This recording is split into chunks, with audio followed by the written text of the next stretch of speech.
To the ongoing military operations in Iran.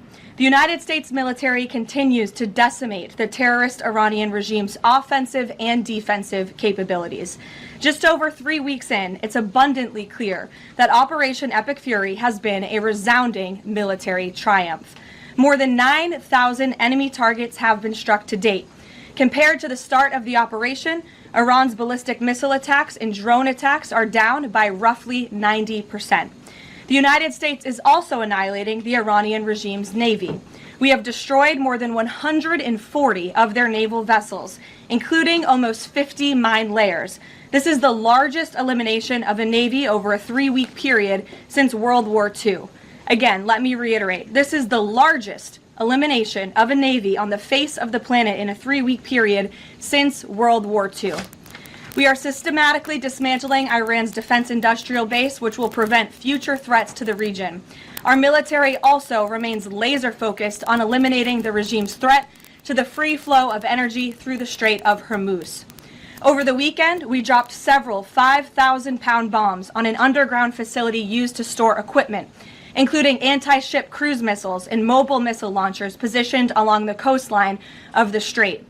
Our military efforts grow more successful with each passing day, steadily degrading Iran's ability to terrorize merchant ships.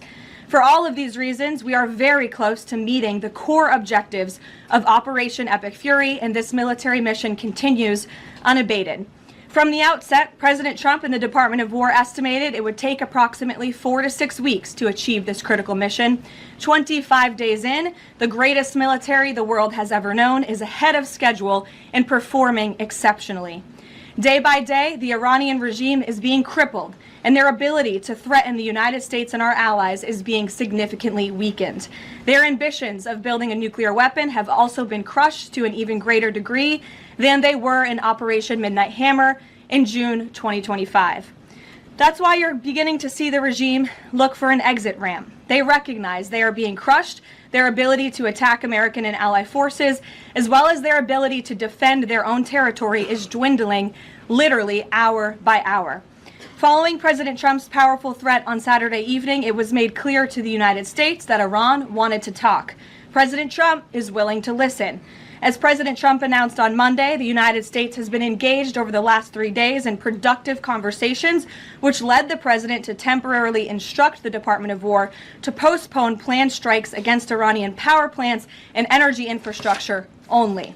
The remaining elements of the Iranian regime have another opportunity to cooperate with President Trump, permanently abandon their nuclear ambitions, and cease actively threatening America and our allies. But the president's preference is always peace. There does not need to be any more death and destruction. But if Iran fails to accept the reality of the current moment, if they fail to understand that they have been defeated militarily and will continue to be, President Trump will ensure they are hit harder than they have ever been hit before. President Trump does not bluff, and he is prepared to unleash hell. Iran should not miscalculate again. Their last miscalculation cost them their senior leadership, their Navy, their Air Force, and their air defense system. Any violence beyond this point will be because the Iranian regime refused to understand they have already been defeated and refused to come to a deal. Thank you, Caroline.